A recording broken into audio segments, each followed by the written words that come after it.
Oi, pessoal. A gente teve um probleminha aqui. Eu vou aguardar novamente o Dr. Lorenzo entrar para a gente começar a live, tá bom? Só um minutinho.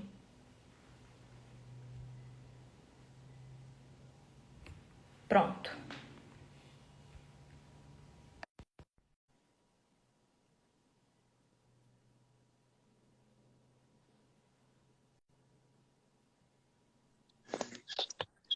Oi, Lorenzo.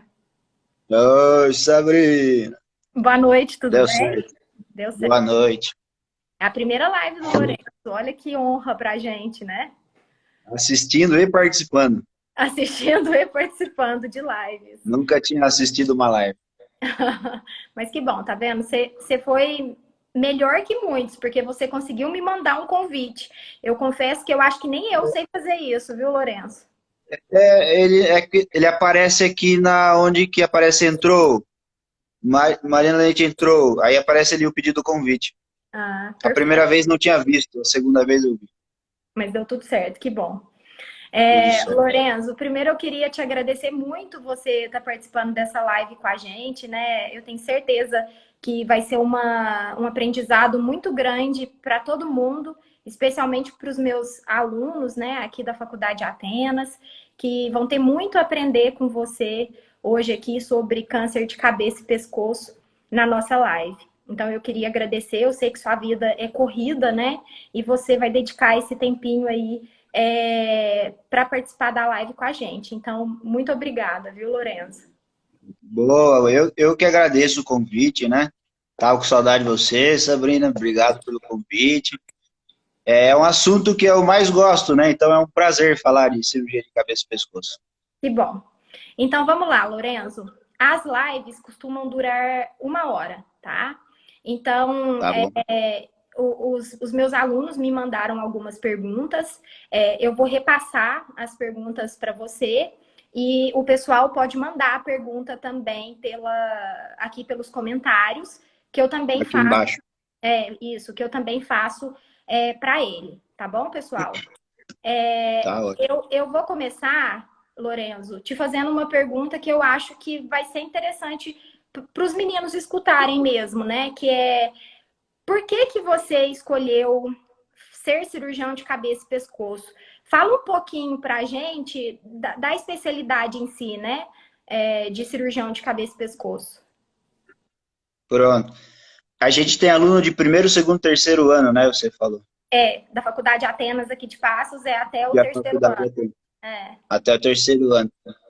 Então, a especialidade de cabeça e pescoço não é uma especialidade tão frequente, né? Então, mesmo na faculdade, a gente acaba não tendo muito contato com a cirurgia de cabeça e pescoço, né? Então, eu mesmo fui descobrir o que que era a cirurgia de cabeça e pescoço quando eu estava no meu segundo ano de cirurgia geral, no mês de setembro. Faltava 6 meses para terminar a cirurgia geral, que eu fui rodar no estágio de cirurgia de cabeça e pescoço, que eu fui realmente saber o que é a cirurgia de cabeça e pescoço.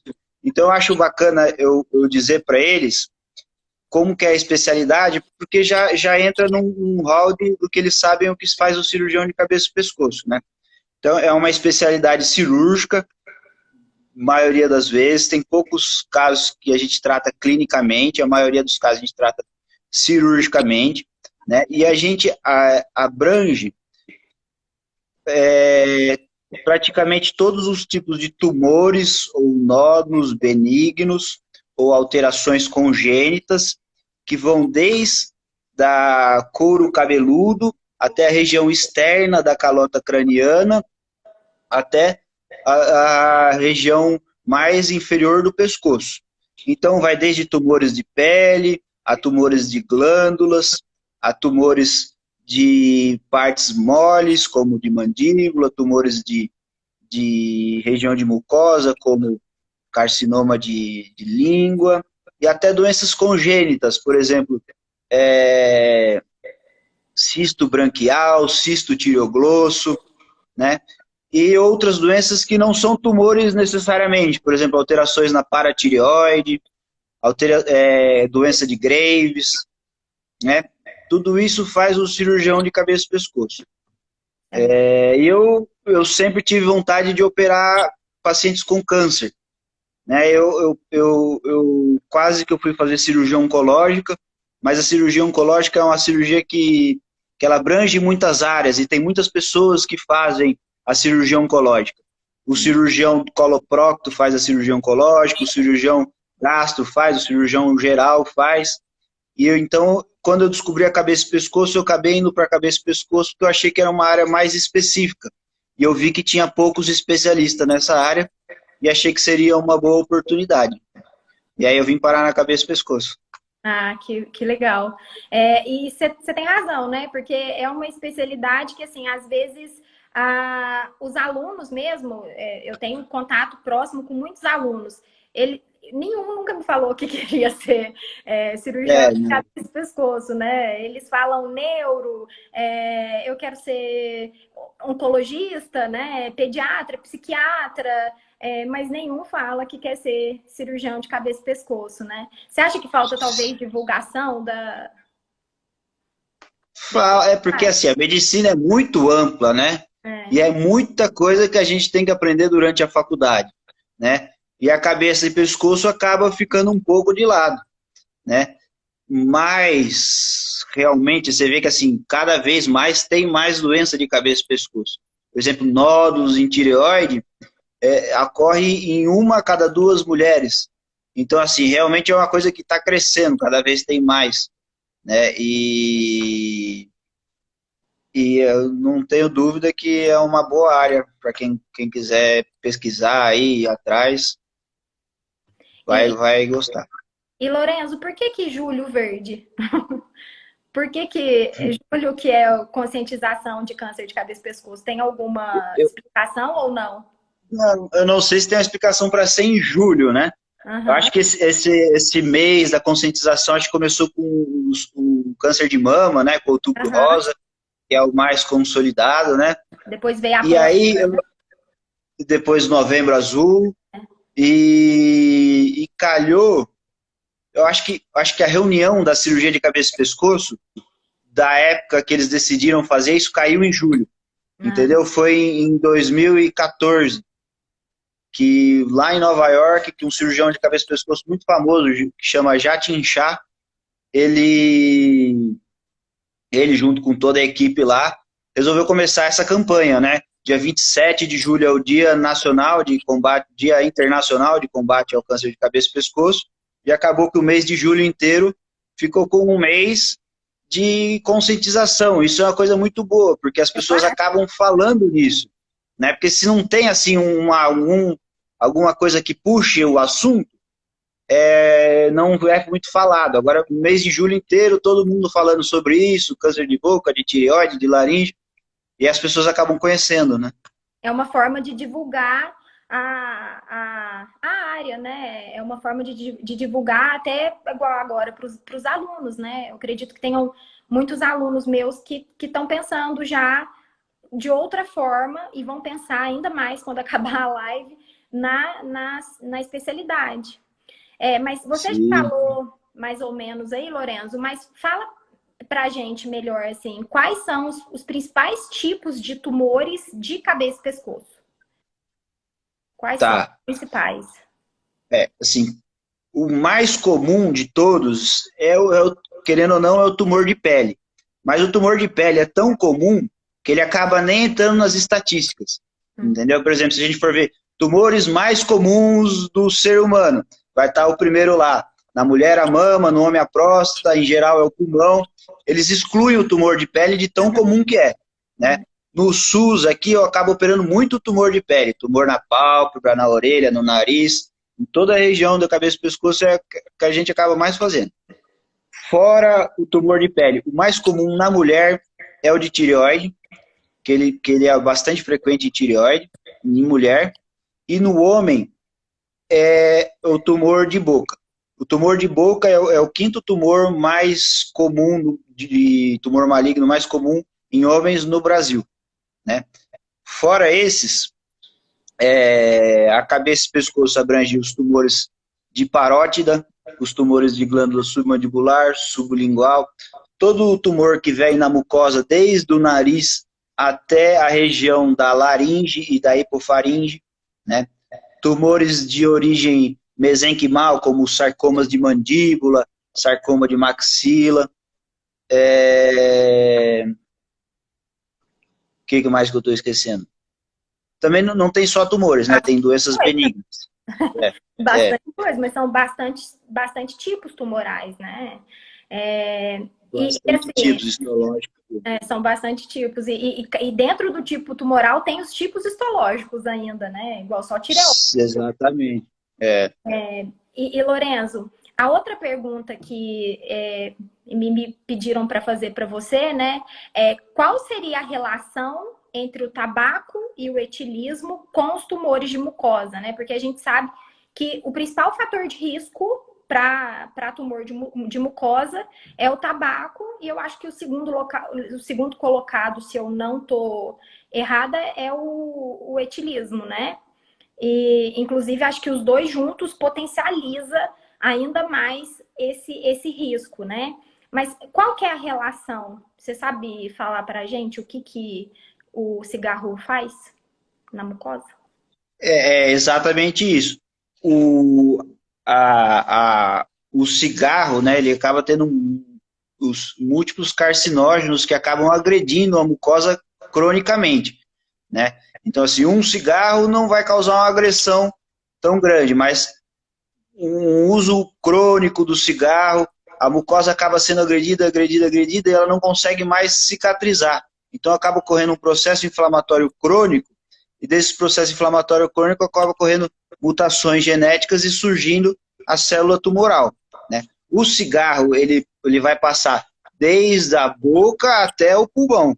Então, a mesma fumaça que passou na boca, ela chega até o pulmão. Então, todo esse trajeto ele acaba sendo submetido a um risco maior, né?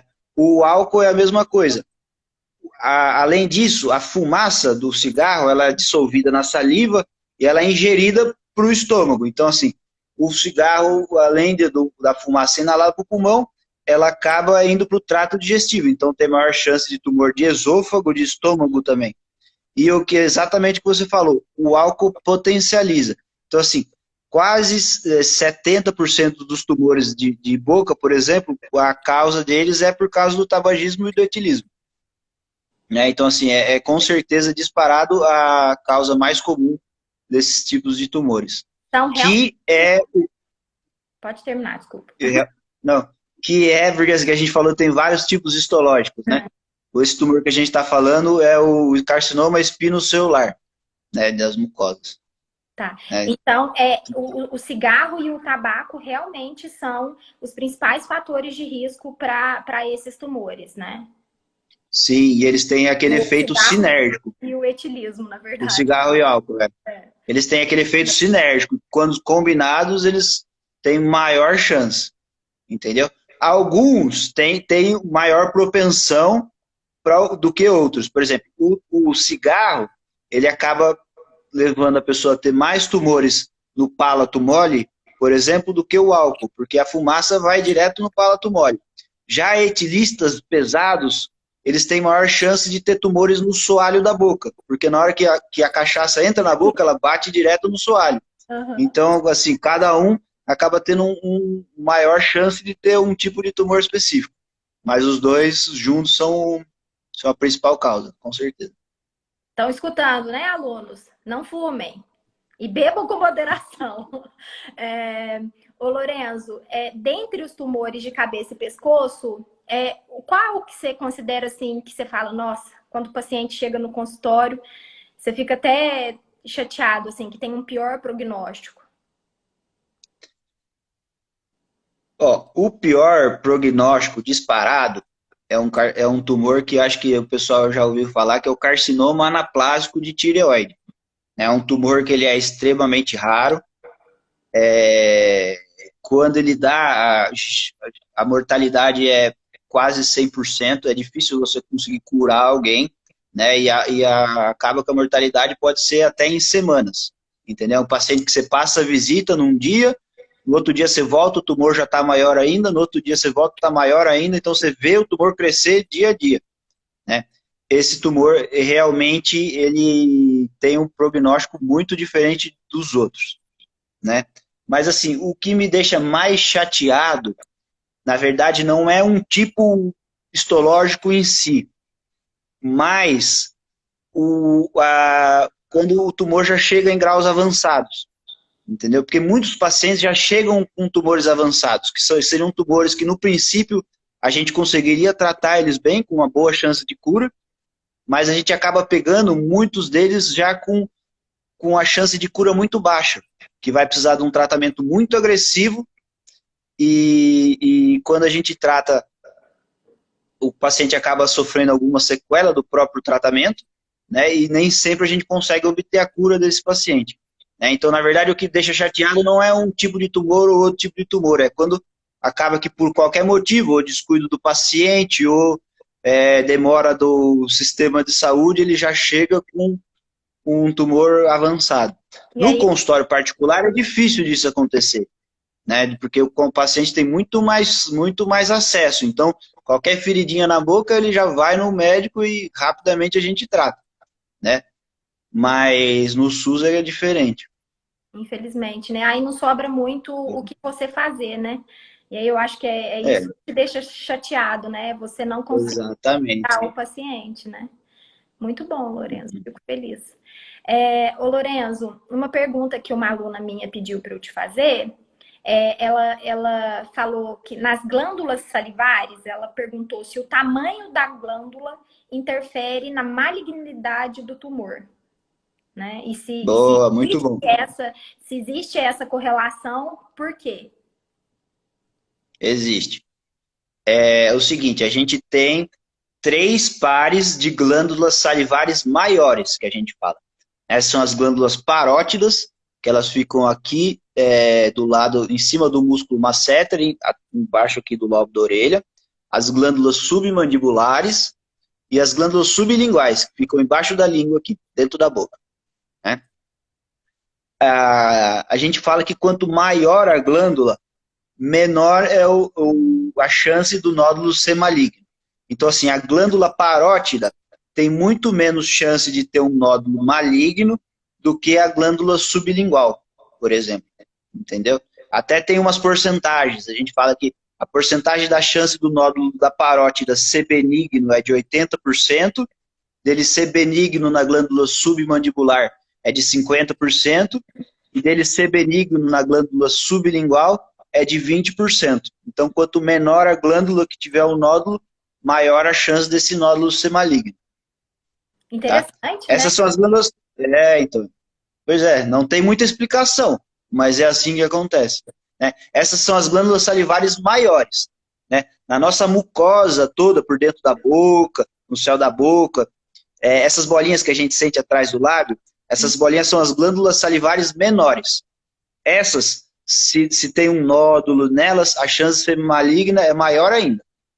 Entendeu? Então, realmente, quanto menor a glândula, maior a chance do nódulo ser maligno. Muito interessante. E aí Eu existe... não imaginava isso.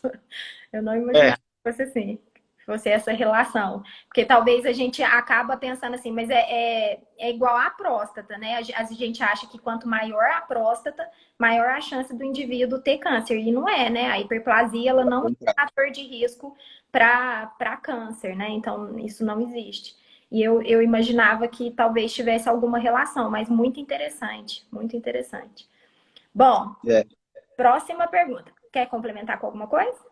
Pode falar. Não, essa da próstata, ela pode ser relacionada com a tireoide. Muitos pacientes chegam, doutor, olha o tamanho do meu nódulo na tireoide, entendeu? O meu nódulo está muito grande ou alguma coisa.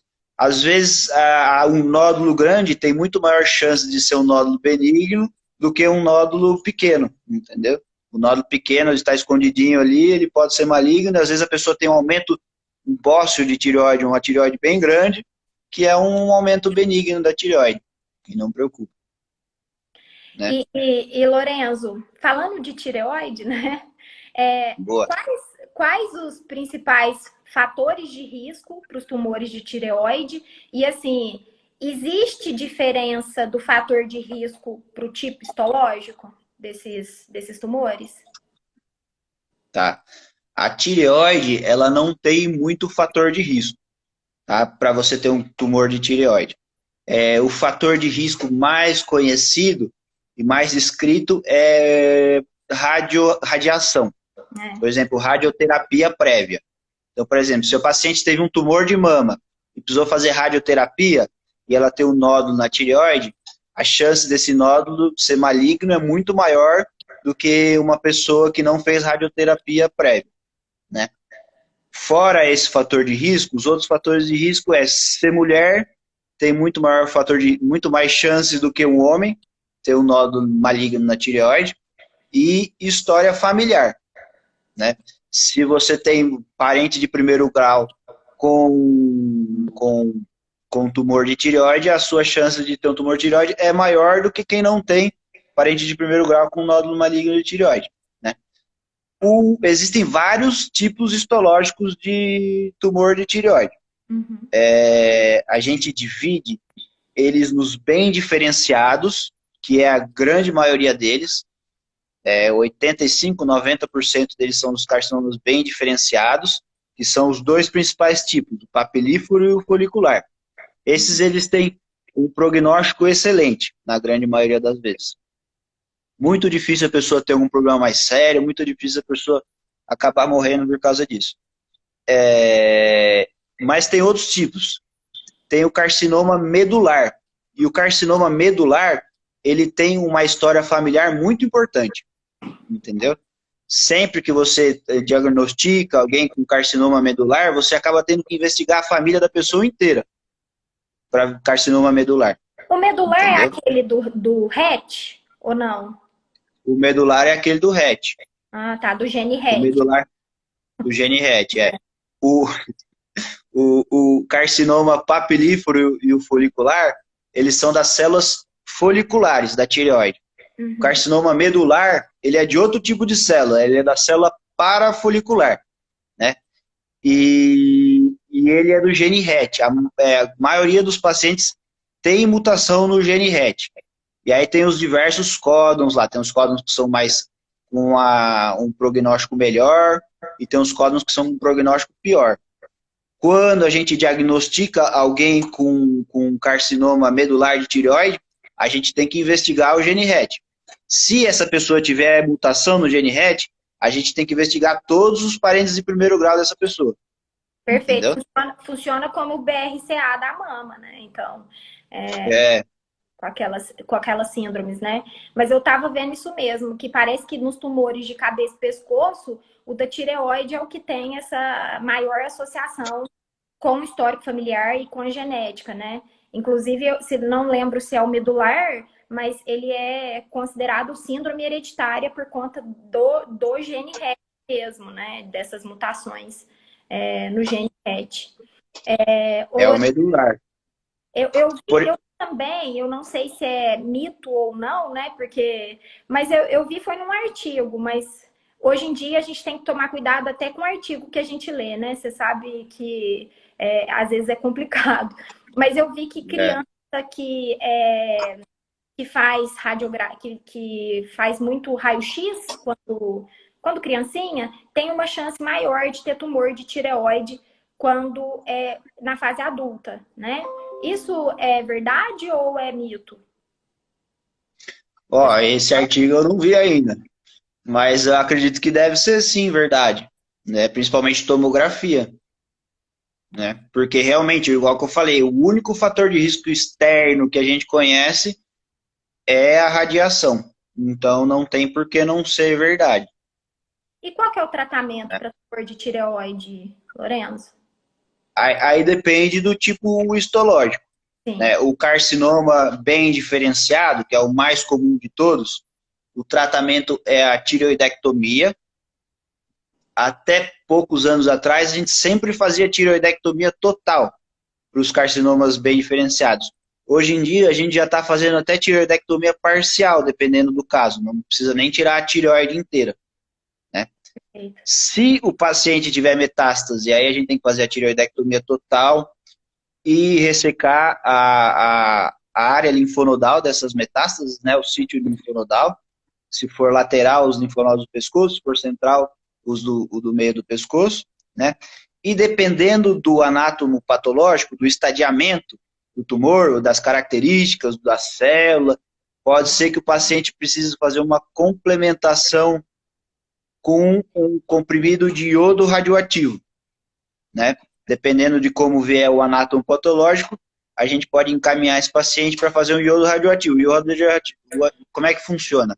A célula de tireoide, ela acaba se alimentando do iodo para poder produzir o seu hormônio, né? Quando ela faz o hormônio da tireoide, ela faz a organificação do iodo, né? Então, a gente deixa essa pessoa sem uma dieta de iodo durante uns 30 dias, para se tiver qualquer célula sobrando de tireoide, ela está morrendo de fome de iodo, e a gente dá um comprimido com iodo preso com um componente radioativo.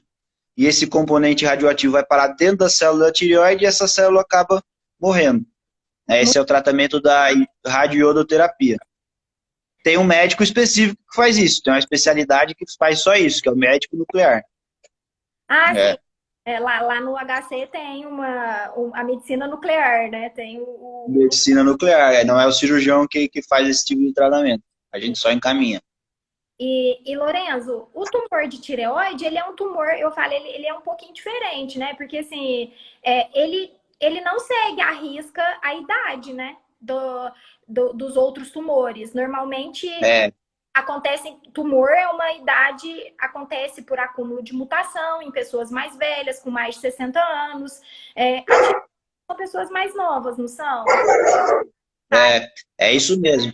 E o interessante dele, disso que você falou, é que é o seguinte, por exemplo, se uma mulher jovem tiver um tumor de mama, a gente acredita que esse tumor ele é mais agressivo, porque ele sofreu alguma mutação e já deu numa pessoa jovem. Ou porque é familiar e normalmente acaba sendo mais agressivo, né?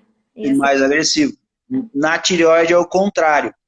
Mulheres abaixo de 45 anos tendem a ter tumores muito mais brandos do que mulheres acima dessa idade. A gente usa até a idade como um parâmetro para o próprio tratamento, para a gente saber se a gente vai ser mais agressivo ou não. Então, em mulheres mais jovens, o tumor na tireoide ele é mais brando, ele é mais tranquilo, é ao contrário dos outros tipos de tumores malignos por aí. É muito interessante. E eu vou fazer uma pergunta que eu vi subindo aí, que foi o Leandro que fez, o meu marido, Boa. Lorenzo. Uhum. Ele perguntou para você se tem algum estudo que fala de celular com risco de tumor de tireoide. Eu nunca vi nada, não sei Olha, se você viu alguma coisa. eu nunca vi nada e eu acredito que não tenha, né? É difícil você conseguir provar alguma coisa assim, porque a radiação é muito pouca e todo mundo usa o celular, né? Sim. Então seria um estudo muito difícil de você fazer e comprovar, né? Com certeza. Eu acredito que não tenha. Então pode usar o Mas celular. eu posso dar uma pesquisada. É. Por enquanto vamos continuar usando o celular, né, gente?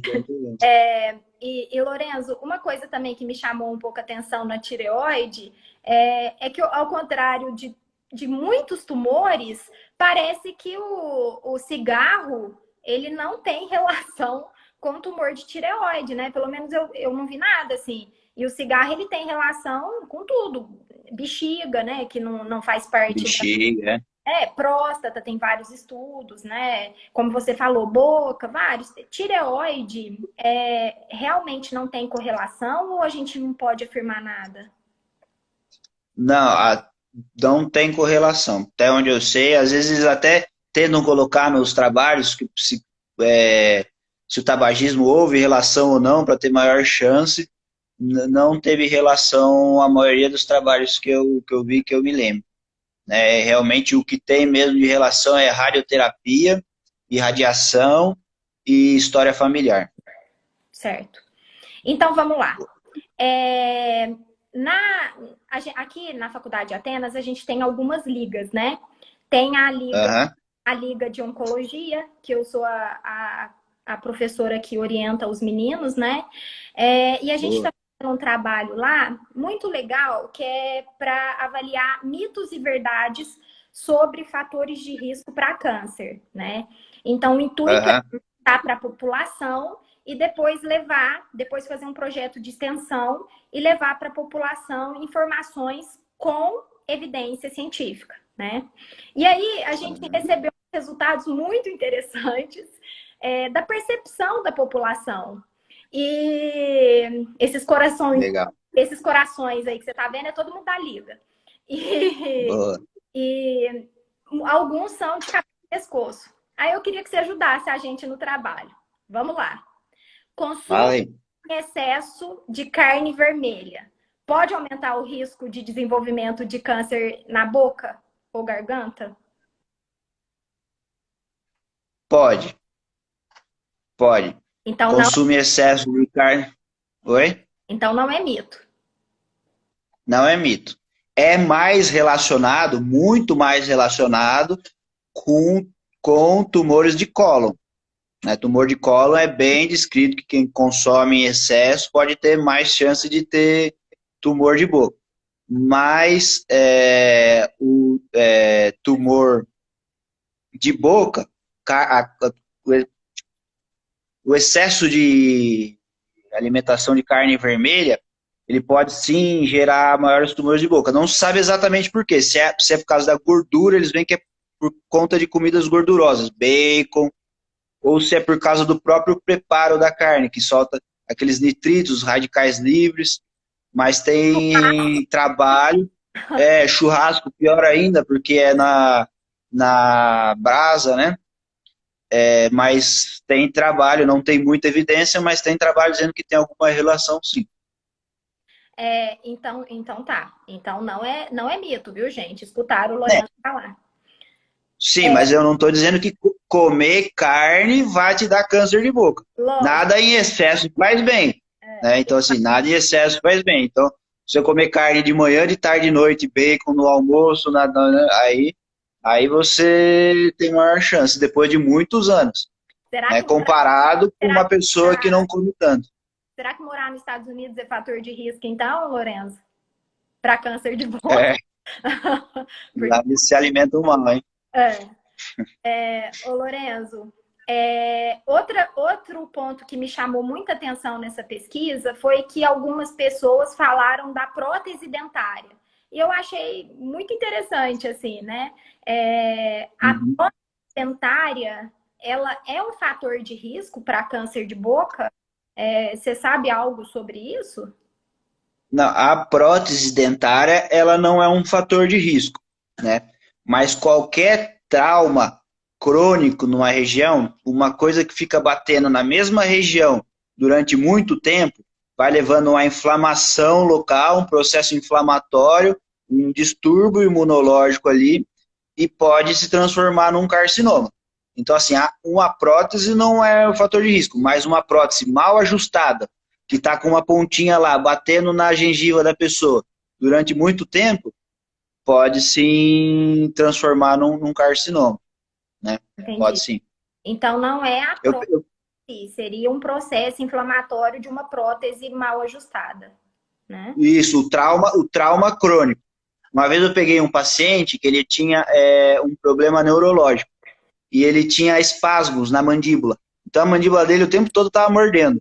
Ele acabava que ficava mordendo a língua o tempo todo. Então, assim, era um paciente jovem, tinha 20 e poucos anos, nunca tinha fumado, não tinha nenhum outro fator de risco relacionado a ter a chance de ter algum tumor, e bem aonde que ele mordia a língua, nasceu um carcinoma espinocelular. Então, assim, o trauma crônico, qualquer inflamação crônica, ela pode propenciar a pessoa ter algum tipo de tumor Sim, maligno. então assim, prótese dentária, mito. Inflamação crônica, verdade. Verdade, é. Trauma crônico também, Tá, ótimo. tá? Então vamos lá.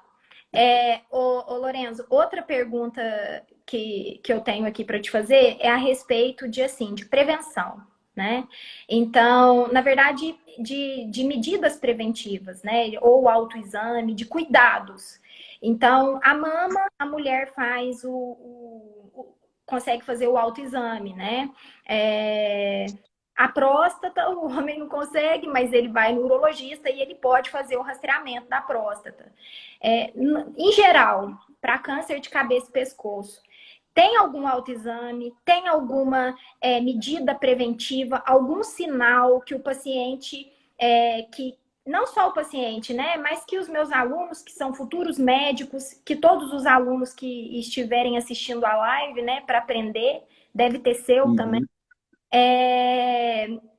tem algum sinal que seja um indício de tumor de cabeça e pescoço? Assim, grande parte dos tumores de cabeça e pescoço ou são visíveis ou são palpáveis, né? Então, assim, o nosso corpo, ninguém vai conhecer melhor que nós próprios, né? Então, assim, você o tempo todo pode botar a mão no seu rosto, né? Você o tempo todo pode olhar a sua boca no espelho, né? Então, assim, escovou os dentes, não tem problema você olhar a sua boca, ver como é que a sua língua é, ver como é que é a gengiva, tentar olhar a região das amígdalas, né? Se porventura algum dia aparecer alguma coisa diferente, você vai acabar detectando, né? Nessas campanhas, existe assim até alguns tipos de teste. O pessoal fala da tireoide, o teste do copo d'água. A mulher vem com um copo d'água na frente do espelho e toma um gole. A tireoide, ela é presa na via aérea, ela é presa na laringe junto com a traqueia. Então, quando a pessoa engole, sobe e desce. Então, se tiver um nódulo de tireoide, na teoria ele sobe e desce. Entendeu? Então, se você tomando um copo de água, olhando no espelho, se você reparar se vai subir ou descer algum nódulo no seu pescoço, é um tipo de exame clínico normal, que você pode fazer. Entendeu? Mas assim, um tumor maligno, alguma coisa, ele não cresce de uma hora para outra. É alguma coisinha que ele vai aumentando, né? Então, assim, a parótida é uma coisa muito superficial. Você consegue palpar, as glândulas também, os linfonodos do pescoço também. E a boca e da orofaringe, a maioria você consegue olhar, né? Fora isso, os que estão mais para dentro, eles têm sintomas muito inespecíficos para a gente conseguir já fazer algum teste assim de cara. Mesmo por isso, eles acabam sendo diagnosticados mais tardiamente, entendeu? Que é uma coisa ruim. Eu até falei isso com os meus alunos, né, durante a aula, os meninos que estão no quinto período hoje, que quando o câncer, ele é silencioso, né? O sintoma dele tá mais relacionado à localização, pelo menos o inicial, né?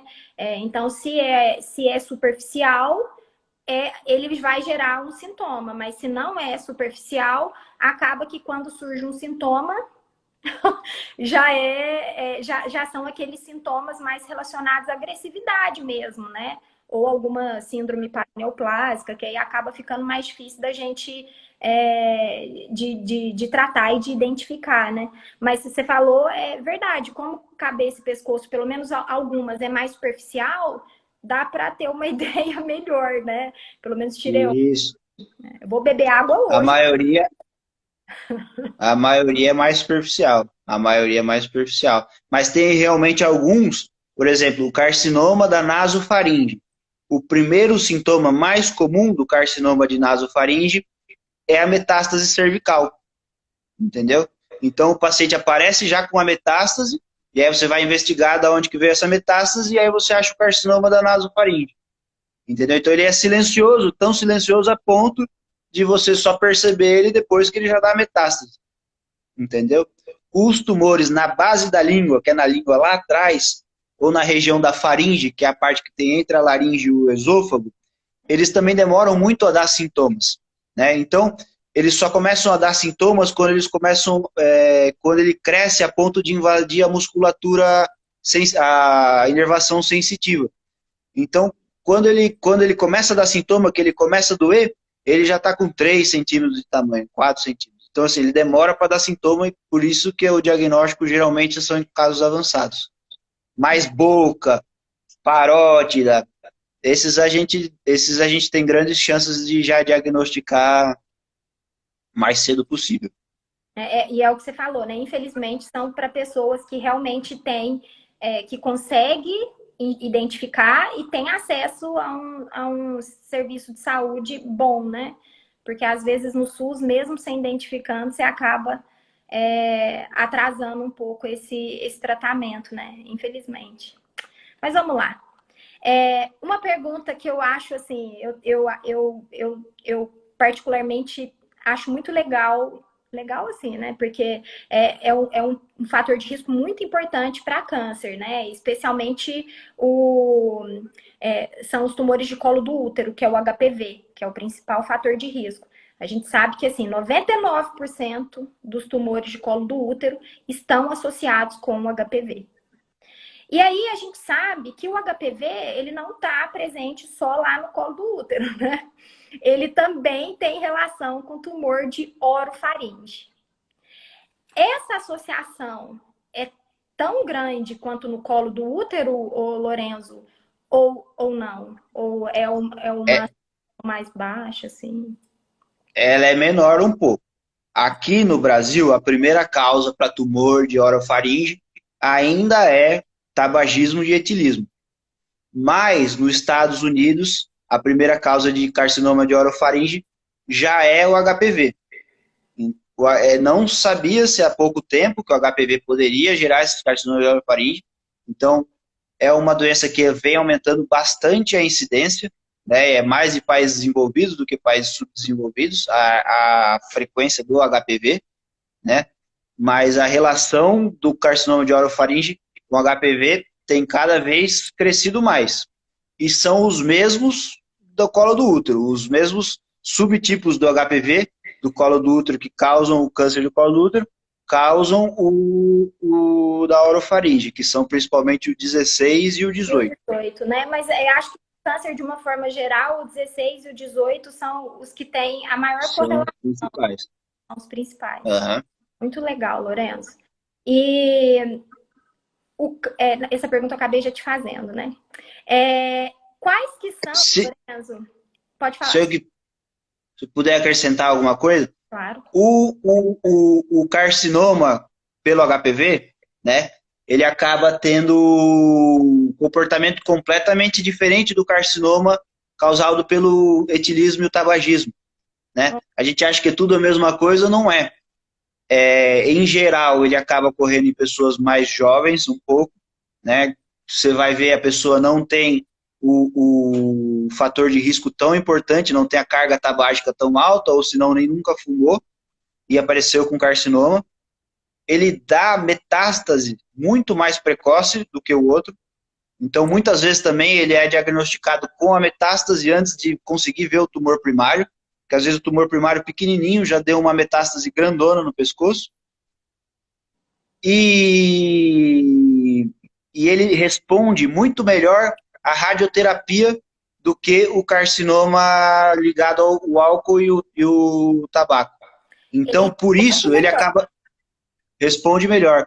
Ele acaba tendo um prognóstico muito melhor do que o carcinoma ligado ao álcool e ao tabaco.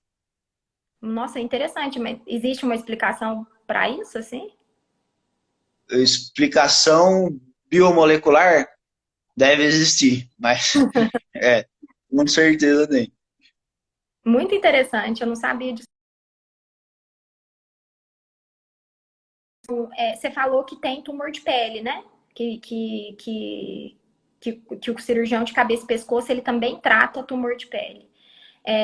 Quais são os tumores de pele que o cirurgião de cabeça e pescoço O mais comum de todos é o carcinoma basocelular. passa? Basocelular é um tumor que ele cresce aonde que ele está. Soltar metástase à distância é um negócio extremamente raro. Tem assim que menos de 1.000 casos relatados na literatura. Então, assim, ele cresce ali no local, mas ele não dá metástases, né? E o carcinoma espinocelular, que também cresce no local, e esse já tem maior chance de dar metástase linfonodais ou, quando mais avançados, à distância. Né? Esses tumores a gente encontra muito. O melanoma acontece também, mas com uma frequência muito menor.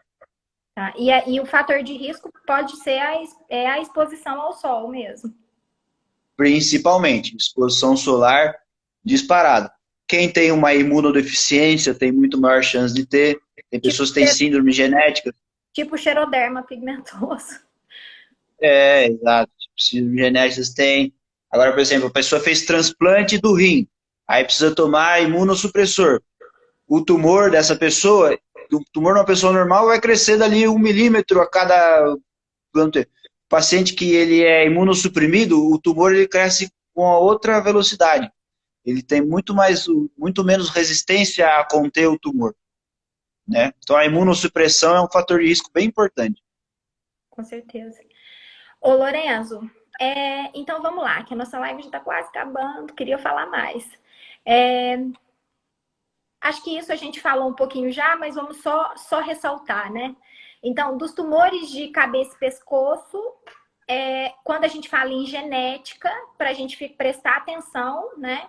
Qual que é aquele que quando o paciente tem o histórico, que você fica assim, quando ele chega no consultório, você quer pesquisar todo mundo da família. Você já falou da tireoide, né? Tem algum outro que você que chame atenção para esse histórico familiar aumentado? Não, o que mais tem relação mesmo é o da tireoide mesmo. Os outros, por exemplo, esses carcinomas espinocelulares, eles não têm tanta relação, é um pouco mais com causas externas mesmo, o HPV, o álcool e o cigarro, ou tumores sem muita explicação, como os de parótida, mas que não tem tanta relação. Agora, o medular de tireoide, sim, esse é o caso que tem que fazer a sequência genética no paciente, se for positiva, se tiver mutação do GET, aí a gente acaba fazendo os familiares de primeiro grau. É tão importante que, por exemplo, se eu tiver mutação do RET, eu me encaixar em alguma síndrome, né? O meu filho, a minha filha, muitas vezes vai ser operado antes mesmo de ter nódulo na tireoide ou qualquer tipo de coisa, entendeu? Porque a chance dele evoluir com carcinoma maligno de tireoide é 100%.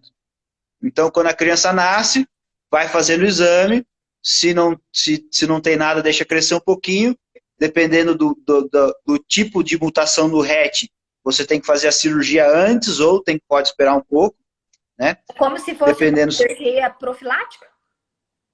Cirurgia profilática. Você opera crianças sem tumor nenhum. Dependendo do tipo de mutação, você pode fazer antes ou depois.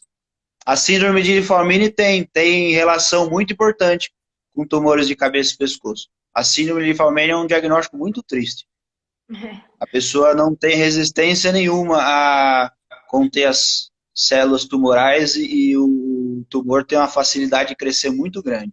Porque é a dos genes do reparo, né? Então acaba que aumenta muito a chance, né? Porque você tem mutação em gene de reparo, né? Aí acaba dificultando a vida, né? Ô Lorenzo, eu acho que as perguntas que eu tinha aqui, a gente conseguiu responder todas, porque eu fui infiltrando umas nas outras, né?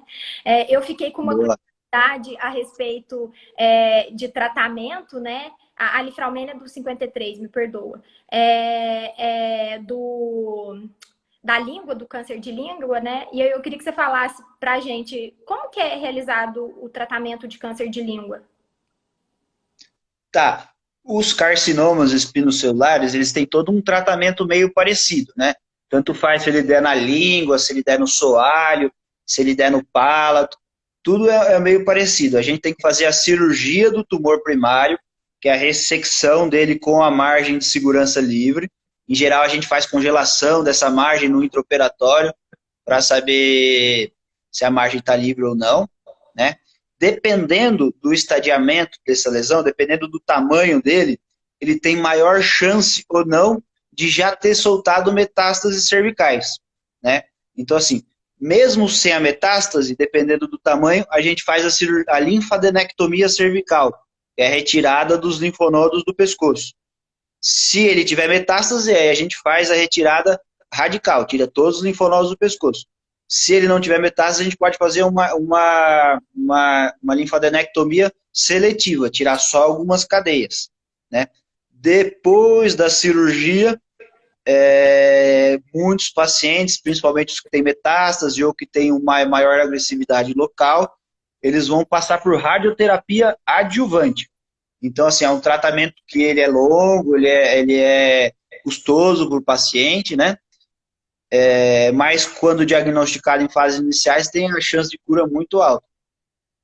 E os das glândulas, tem fator de risco? Que é uma coisa também que eu não consegui. Existe um fator de risco para os tumores de glândula, das glândulas? É, tem um pouco de fator de risco com tabagismo, sim, Tá. né? Mas assim, nada muito específico, né?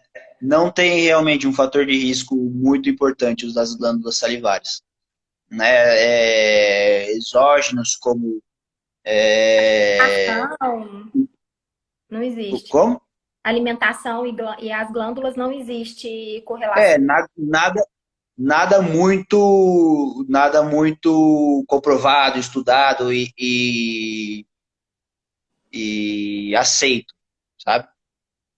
Sem muita evidência, né? É, Então, sem muita evidência. a gente tá acabando a live já. Eu queria deixar esse pouquinho para você, para se você quiser fazer um comentário adicional, dar um recado para quem está assistindo a gente, especialmente os alunos, né? É, Queria mais uma vez te agradecer. Foi um prazer imenso participar com você dessa live. Espero que quando isso tudo passar, você venha pessoalmente aqui em Passos dar uma aula para a gente, né? Eu e o Leandro vai ficar muito feliz. O Leandro é nosso amigo, o Lourenço é nosso amigo pessoal. Então fiquei muito feliz de você ter participado dessa live com a gente. Eu te agradeço muito. Tenho certeza que os meus alunos eles aprenderam muito hoje, muito. E isso é importante, né?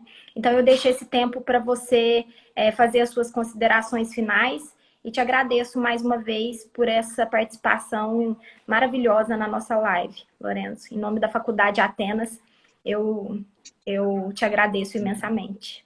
Boa, eu que fico muito feliz pelo convite. Sempre que quiser, pode me chamar que eu venho aqui conversar, né? É uma honra, é um prazer. Eu gosto muito disso, de falar de cabeça e pescoço, principalmente, né? A dica que eu tenho, eu não sei, assim, então todos os alunos muito jovens, né? Então, assim, dica, não se prenda a uma especialidade, fiquem de mente aberta para ouvir todas as especialidades, tentem se interessar por todas as especialidades, desde as áreas básicas às mais avançadas, Participem das né? aulas, né, Lourenço? Fala aí para eles. Participem Estudem, de todas as aulas do possível, né? estudem.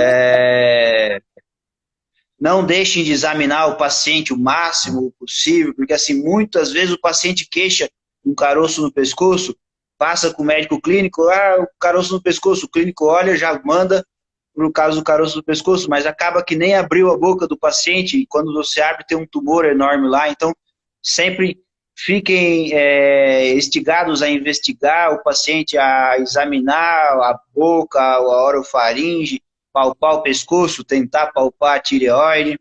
Não bebam e não fumem, muito bem. Eu acho que é isso. Se vocês precisarem, estou à disposição aí, pode contar comigo. Então a gente te espera aqui numa palestra ao vivo, quando o Covid for embora, né? Boa. Eu espero que logo a gente vai te esperar aqui. Foi muito bom, é muito bom a gente escutar, a gente assistir coisas e conversar sobre coisas que não seja Covid num momento como esse. Então, foi maravilhoso, Lorenzo. Olha, você foi sensacional. Boa, obrigado. Gostei. Obrigado, obrigado mesmo. Viu? Então, um beijo, fica com Deus. Mais uma vez, obrigada e a gente se fala, tá bom? Tchau, tchau, gente. Tchau. Prazer. Tchau, pessoal. Beijos.